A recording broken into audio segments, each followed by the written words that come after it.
Thank you so much, Chair. And once again, greetings, everyone.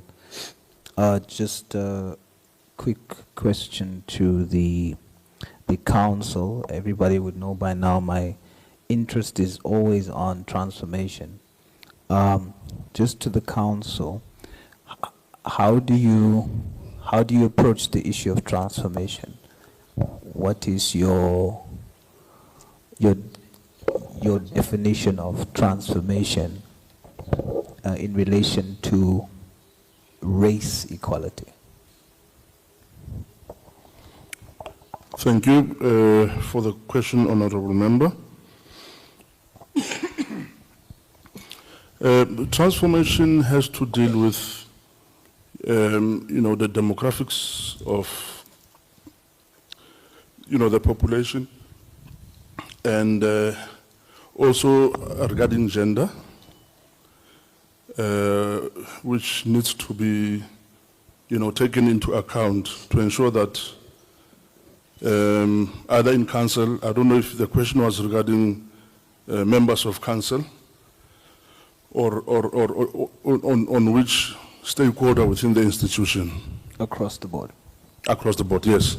Demographics play a critical aspect, and of course, the gender parities also need to be respected around that. So, as council, when we, for an example, when the management go through the staff complement, we do, ask and encourage them to ensure that within the staff complement, they do attract, people of different race.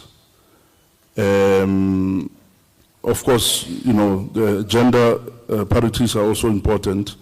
From the presentation that was done by the principal, you might have seen that in terms of gender, the staff complement of the college are more females than males.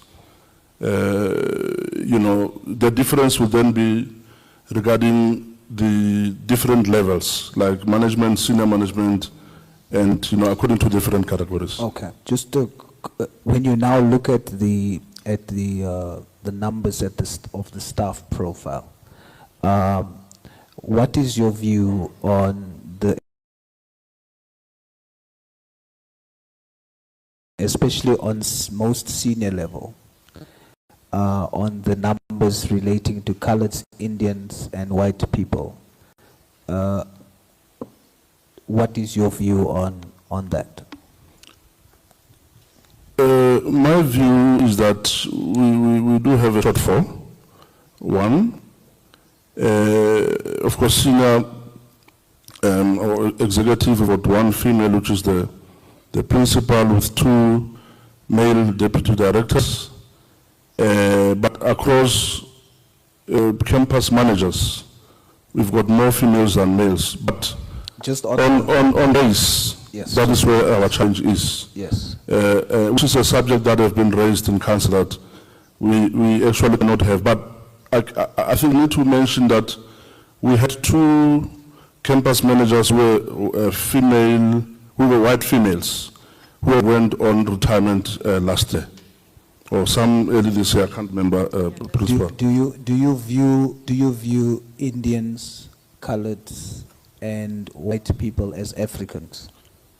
Yes, we do view them as Africans. No, not as South Africans. Not as Africans. I am a black African. Maybe I am a colored African. Well, maybe we should then have, or we have a white African, for that matter. Yes. Do you believe in that? I do believe in that. So we are all Africans. By virtue of being in Africa, we're all Africans. Is that the approach then that you will use in terms of the policy? Will you view an Indian as an African when you deal with the EE demographics? As I indicated, the issue on demographics, Honourable Member, and the fact that as the college we need to attract, different races. Indians are welcome to part of our When you deal with the EE, your plan, the EE plan, connected to the actuals, will you view colored Indians and white people as Africans?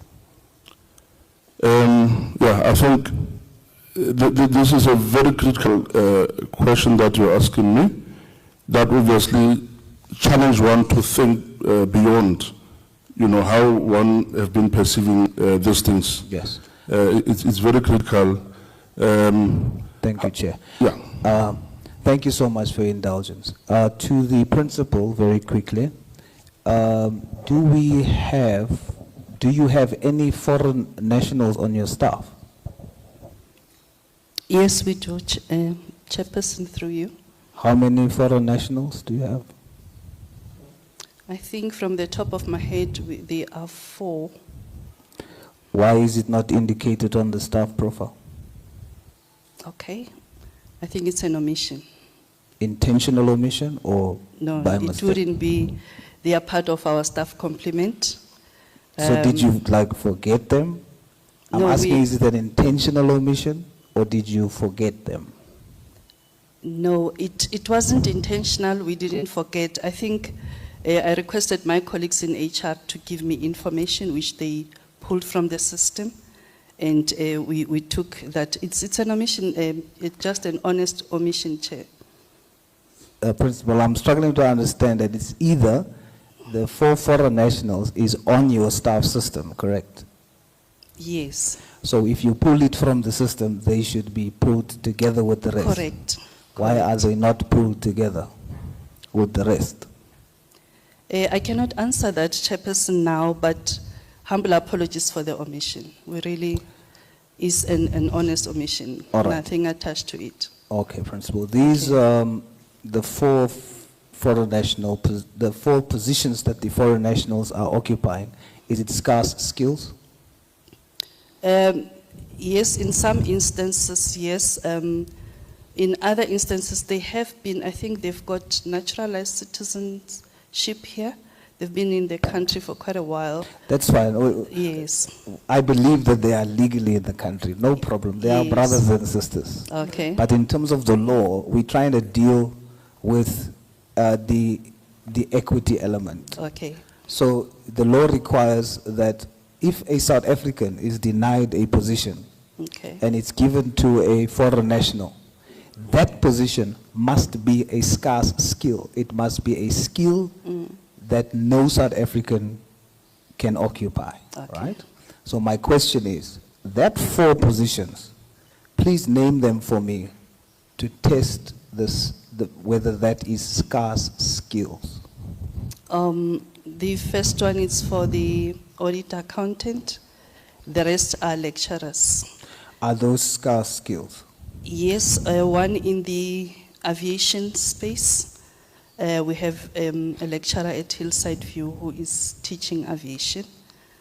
And the second one is in finance. I think what made us to consider him, it's his qualifications and the experience to work with the Auditor General, among other candidates that were there. Okay, But Principal. for the lecturers, it's normal programs. And I found them at the institution Okay. before my I time. need they you were to be very appointed. honest with me now. Yes.